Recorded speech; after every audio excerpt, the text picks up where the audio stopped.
¿Qué tal? ¿Cómo están, amables televidentes de Nativa Nos Conecta? Esto es Pulso Informativo. Estamos como todos los días viernes ya en nuestra secuencia, en nuestro espacio Pulso Laboral.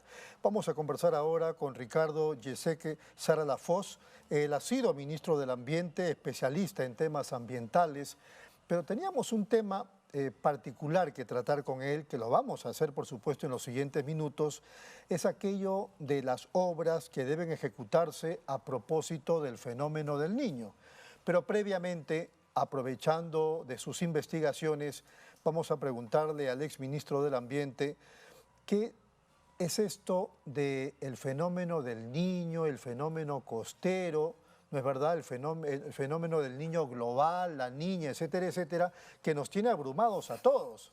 Desde hace muchos años, pero particularmente en estos tiempos, incluso los gobiernos tienen la obligación de hacer una serie de inversiones preventivas frente a lo que se nos puede venir. Y esto no es solo el Perú, al contrario, es en el mundo, y el Perú no puede quedarse, por supuesto, atrás. Pero empecemos por ese lado, ¿no? ¿Qué cosas son estos fenómenos que les vamos cambiando de nombre? ¿Qué tal? ¿Cómo está, Ricardo? Tenga usted muy buenos días. ¿Qué tal? ¿Cómo le va? Qué gusto. El gusto es nuestro de tenerlo presente en esta mesa. ¿Podría usted, con la capacidad didáctica que tiene, de explicarnos de qué estamos hablando? Bueno, mire...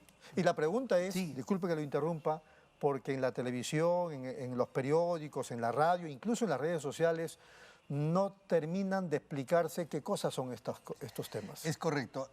Mire, este es el fenómeno que tenemos ahora moderno de las maxicomunicaciones.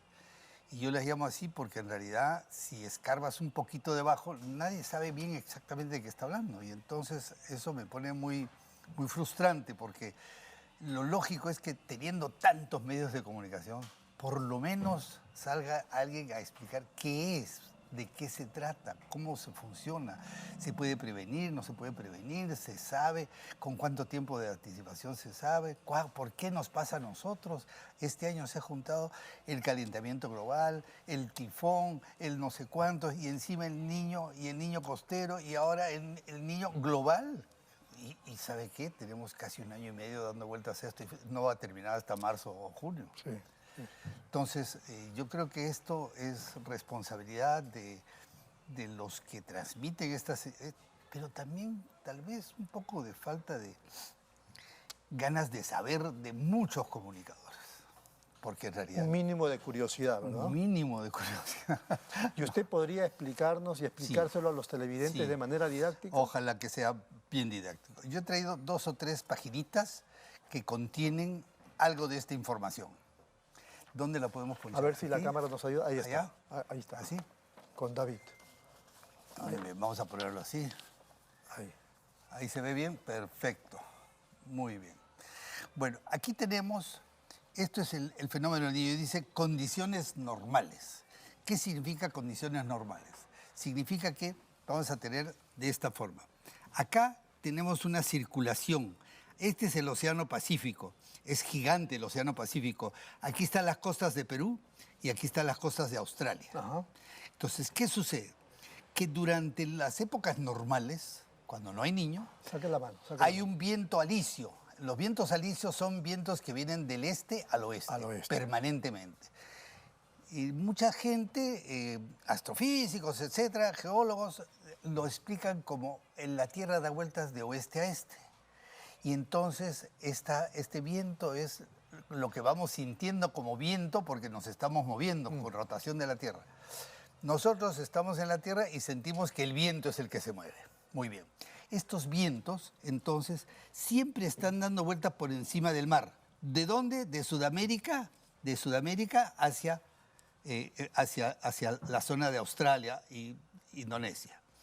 Lo interesante es que estos vientos, como van empujando y todo el tiempo permanente, de lunes a domingo, las 24 horas del día, las aguas que están superficiales las va empujando hacia el oeste.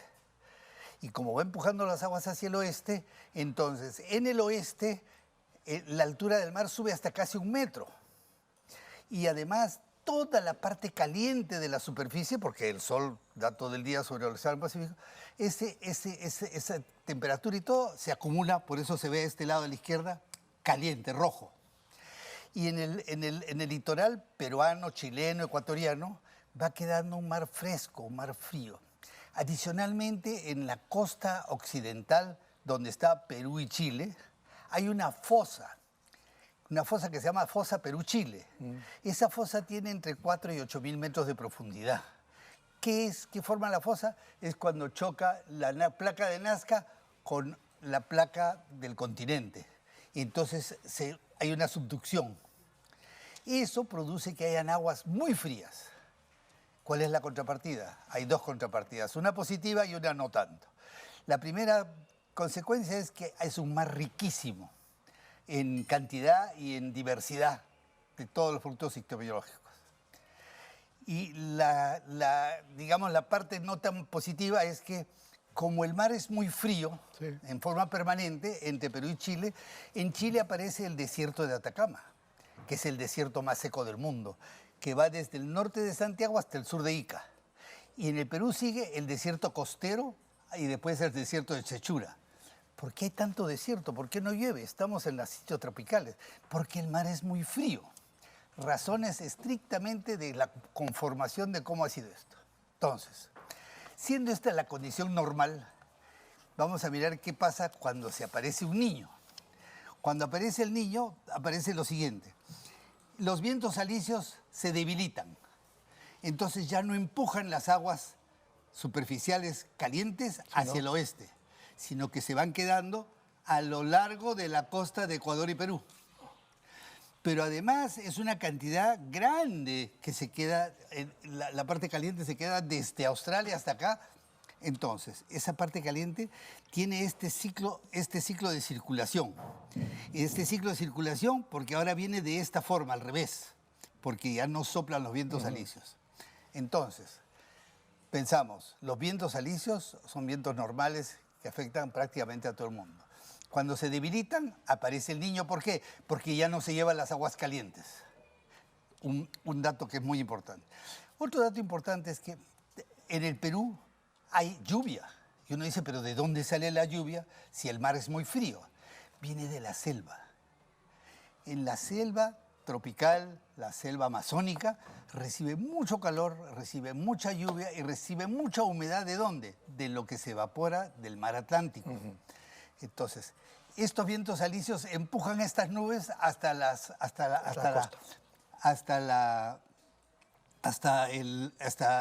montañas, hasta nuestra cadena montañosa ¿cómo se llama? Ay. Cuando llega a los Andes, pasa por encima, porque como lo empuja, entonces pasa por encima esta humedad. Esa humedad grande, al pasar por 3.000, 5.000 metros, hace mucho frío. Se condensa. ¿Y qué forma? Agua, nieve y hielo. La nieve y el hielo han formado nuestros glaciares de toda la vida. Sí. Y el agua que sigue pasando, pasa un poco hasta el otro lado. En Chosica de vez en cuando se ve lluvia. Pero por supuesto en toda la montaña hay lluvia. ¿Por qué hay lluvia? Gotas gruesas. Gotas gruesas. ¿De dónde viene? Toda esa agua de la selva. El agua que tomamos aquí en botellas que se fabrican es agua de la selva. Pero es una cosa que tampoco se enseña. Y entonces no es natural pensar que así sea. Nos enseñan, como en los libros que vienen de Europa o de Estados Unidos, que el agua se evapora del mar y por lo tanto, cuando llega a una altura, se condensa y llueve. Es lo básico. Eso es lo básico. Entonces, es el niño y este es el niño, sin niño y con niño, la circulación, ¿por qué funciona? Vamos a mirar acá los otros dos pequeños fenómenos que hay. Porque nos gana. Mire, hay dos cosas. Uno que es el niño costero. El niño costero es una anomalía. ¿Qué significa? Es algo anormal. Y es una calentura que se produce, fíjense aquí, solamente entre Perú y Ecuador. Y es algo que es caliente porque simplemente eso dio el origen al ¿cómo se llamó tempranito en este año?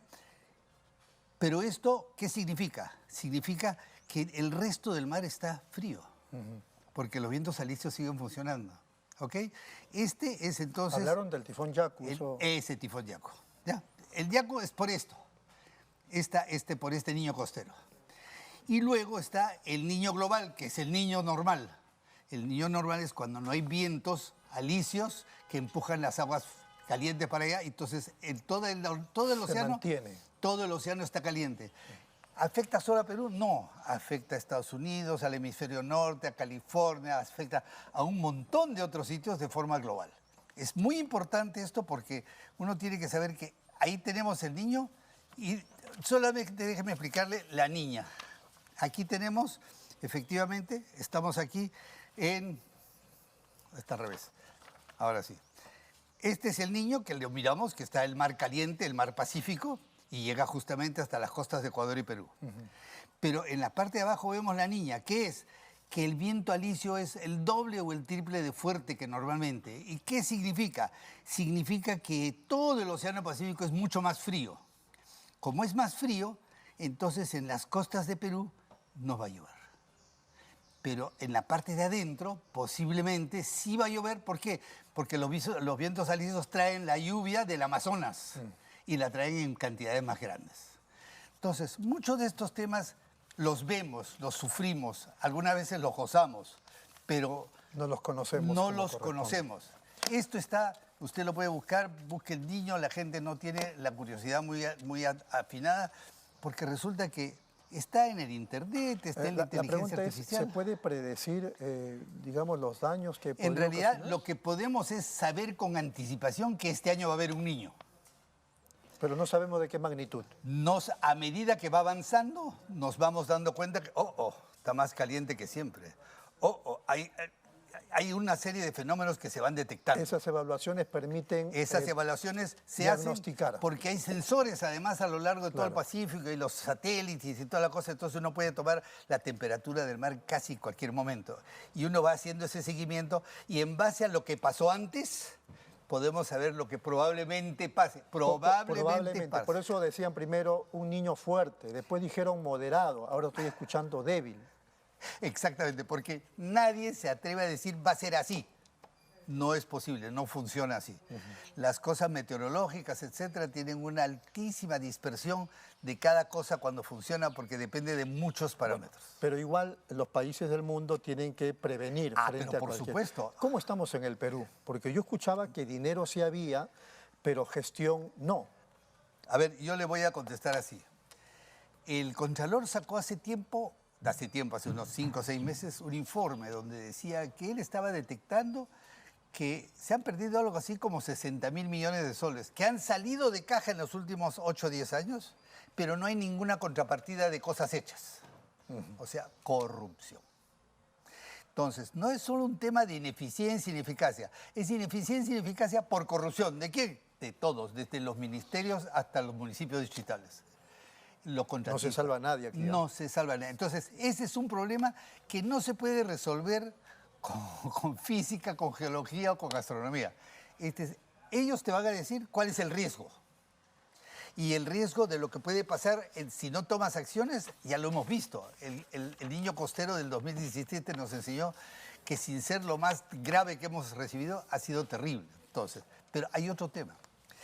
Tenemos el tema de cambio climático que está haciendo subir la temperatura en todo el mundo y que está haciendo que los fenómenos meteorológicos naturales cobren más fuerza y que se hagan a veces más seguidos y que por lo tanto los desastres, porque un desastre es un fenómeno natural para el cual yo no estoy preparado. ¿Qué sucede cuando me llega? Es un desastre económico, humano, en vidas, en propiedades.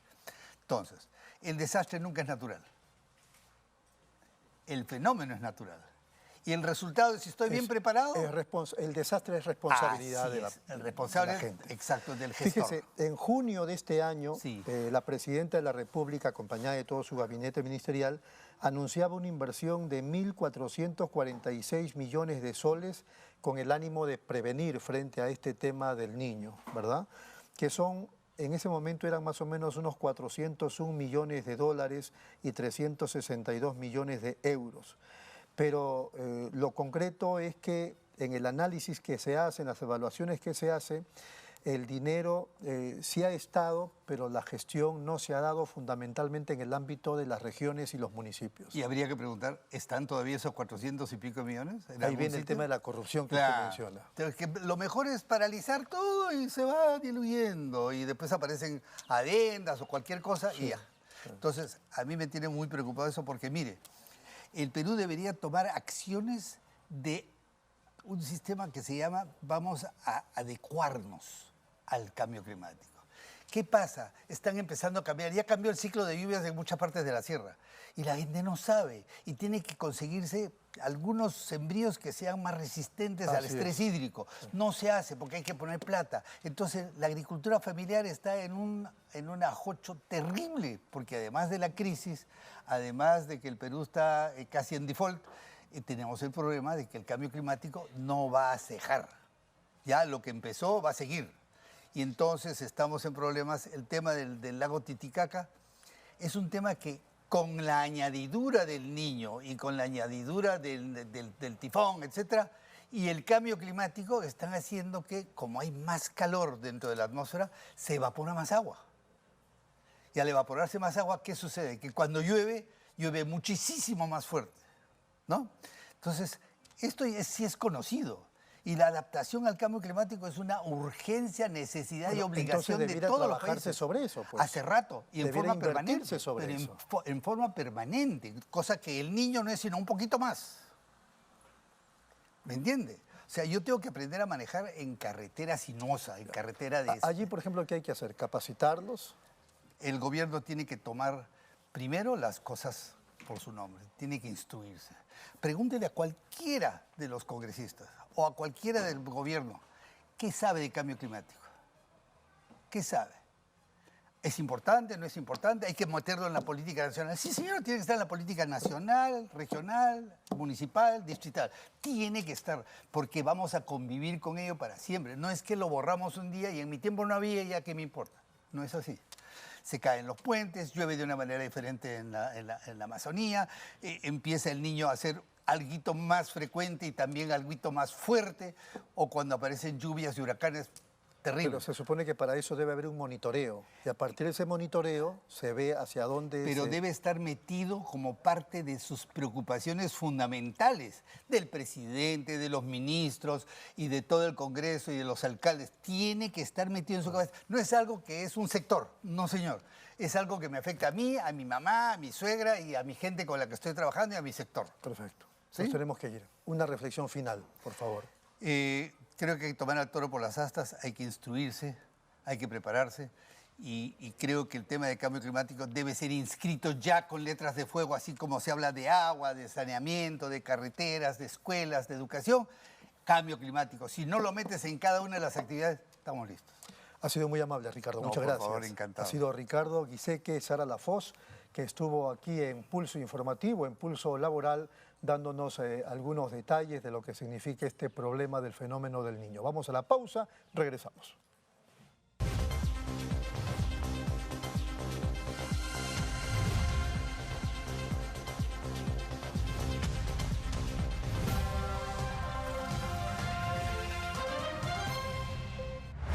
Nueva app de Derrama Magisterial. Maestro y maestra, realiza tus consultas y operaciones en la palma de tu mano. Con el nuevo app Derrama Magisterial podrás realizar tus operaciones en todo momento y desde cualquier lugar. Solicita un crédito, consulta el estado de tu cuenta individual, accede al estado de tus créditos, actualiza tus datos, accede al servicio de asesoría legal gratuita. Ubica nuestras oficinas a nivel nacional. Descárgalo hoy mismo en tu Play Store. Derrama Magisterial, seguridad social para el maestro. Bienvenidos a mi lugar favorito. Les quiero contar por qué siempre vengo a Plaza Hogar. Aquí encuentras de todo. Y si un mueble me gusta, lo personalizan a mi antojo. Elijo el color, la tela, todo a medida. Y también puedo traer y reparar todos mis muebles. Además, el servicio de despacho funciona perfecto y a un precio accesible. Y por si fuera poco, siempre encuentro estacionamiento. Somos Plaza Hogar.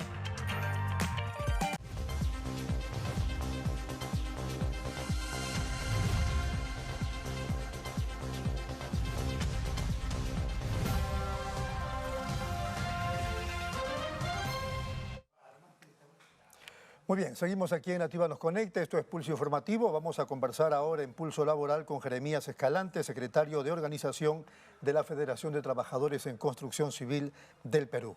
Falta de ejecución de obras pone en riesgo el empleo en el sector construcción. ¿Cómo está la situación? Porque el sector construcción se está cayendo todos estos meses. ¿Cómo está? Buenos días. Buenos días a todos los televidentes. Efectivamente, el sector construcción, después de la declaratoria de la recesión económica en el país, prácticamente se están dejando a la luz de que hay obras paralizadas, los grandes proyectos en el norte, los grandes proyectos en el sur. La declaratoria fue hace semanas, pero en realidad la Ya recesión eso viene empieza hace tiempo. Nosotros lo dijimos hace 6, 8 lo meses recuerdo, atrás, aclaramos el asunto, pero nadie nos tomó la palabra. Y es así que el sistema del Estado no está funcionando en el quehacer del desarrollo país, no está funcionando en el quehacer de la reactivación del sector, no está funcionando en educación, en salud. Hay problemas, hay crisis a todo nivel y como lo acaba de decir el entrevistado anterior, lamentablemente en el Perú está ganando o se ha posesionado la corrupción galopante y que hace daño en todos los extremos. ¿Qué podemos hacer frente a este contexto de caída de la construcción? Creo nosotros, a través de una comisión multisectorial, hemos presentado una propuesta de poder trabajar, de poder buscar mecanismos de alternancia a través del Ministerio de Vivienda, a través del Ministerio de Transportes, que den una viabilidad o que destraben los grandes proyectos que prácticamente puedan generar o puedan reactivar, dinamizar la economía en el país. De lo contrario, el país se va a ir pues a una situación de crisis y que lamentaríamos todos los peruanos porque si no hay empleos, si no se desarrolla la economía, prácticamente va a crecer el hambre, la miseria, el desempleo. Esta comisión es de la Federación. Esa es la comisión que participa, la Federación de Trabajadores en Construcción Civil, en las reuniones multisectoriales, Ministerio de Vivienda, Ministerio de Transportes. ¿Y se están y reuniendo continuamente? Están en reuniones casi permanentes, diríamos. ¿Y usted diría que están sirviendo de algo? ¿Se están logrando algunos acuerdos, si cabe el término? Creemos que ese es el tema. Por ahí vamos. Necesitamos reactivar el sector y ojalá nos tomen la palabra y lo tengan con claridad que el sector no puede seguir paralizado. ¿Cuáles podrían ser esos mecanismos que usted menciona?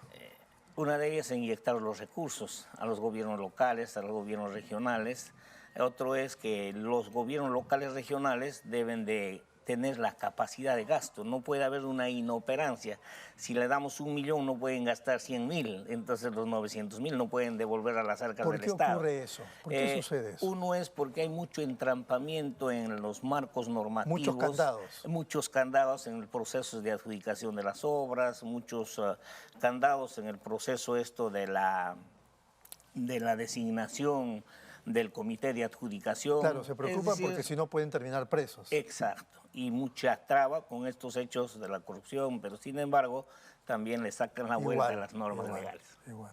Sí. Bueno, ¿qué otros mecanismos habría que plantear? Creo que lo más elemental es inyectar recursos, ¿no? Y lo otro es aperturar también los proyectos de inversión privada, que puedan ser las grandes transnacionales, que puedan aperturar proyectos como el puerto de Chancay, como también pueden aperturar esto de la línea 3 de la carretera central hacia Huancayo, Oroy, Cerro de Pasco, que podría dar una viabilidad de mayor empleo para los del sector construcción. En Chancay, ¿usted podría describirnos más o menos, digamos, cuánta mano de obra se está logrando? En Chancay tienen más allá de 3.000 trabajadores. Y estamos hablando del puerto, del megapuerto. Del megapuerto. Si a este colateralmente le agregamos la participación de algunos otros rubros, como el caso cemento, la fábrica de fierro, la fábrica de pintura, la fábrica de cerámicos, es decir, va más allá de los 20.000, 30.000 posibilidades del uso de la mano de obra. Y se beneficia y se dinamiza la economía en esos criterios. ¿Eso está pasando ya o eso es lo que se quiere? Está pasando ya y que necesitamos que pasen otros proyectos más grandes para el pueblo peruano.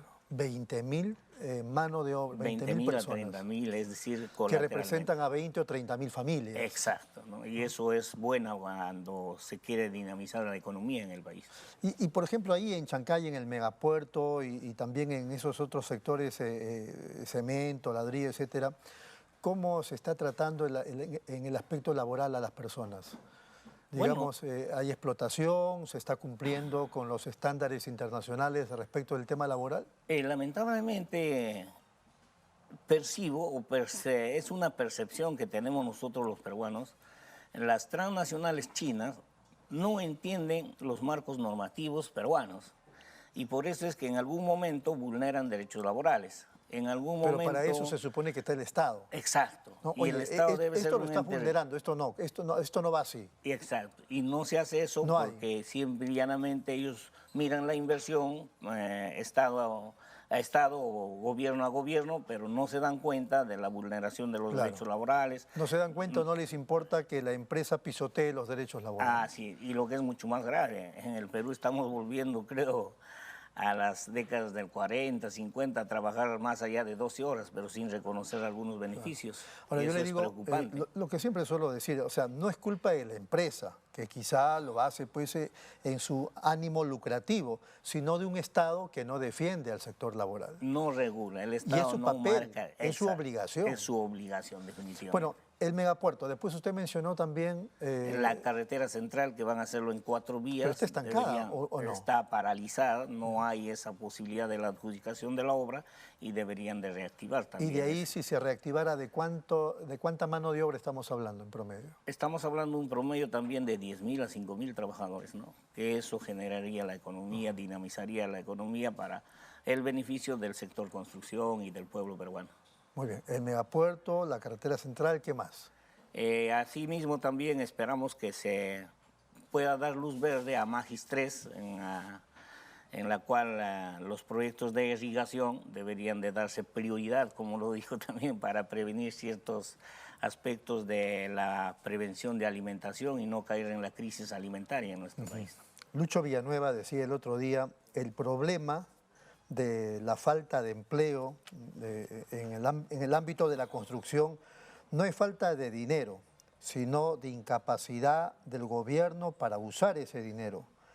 Tenemos buenas reservas, pero tenemos un gobierno incapaz. ¿Usted respalda eso? Definitivamente, por eso le decía al inicio de que no hay capacidad de gasto en los gobiernos locales, no hay capacidad de gasto en los gobiernos regionales, menos en el gobierno nacional, la corrupción, más allá de 60 millones que se vayan en estos proyectos de prevención de riesgos sobre el factor climatológico, es mucho que se pueda estar viendo en nuestro Muy bien. país. Señor Escalante, una reflexión final para concluir. Creo que más allá de pensar en el sector construcción propiamente, nosotros como trabajadores siempre aspiramos a que los otros sectores también dinamicen su economía. No puede vivir el pueblo peruano con 950 como salario mínimo vital. Eso creo que es inconcebible. Es un salario de hambre, de miseria, y exhortamos pues al gobierno que a través del Consejo Nacional del Trabajo pueda ya de una vez por todas incrementar a esta remuneración mínima vital para seguir dinamizando la economía y sobre todo tener la capacidad del poder adquisitivo, ¿no?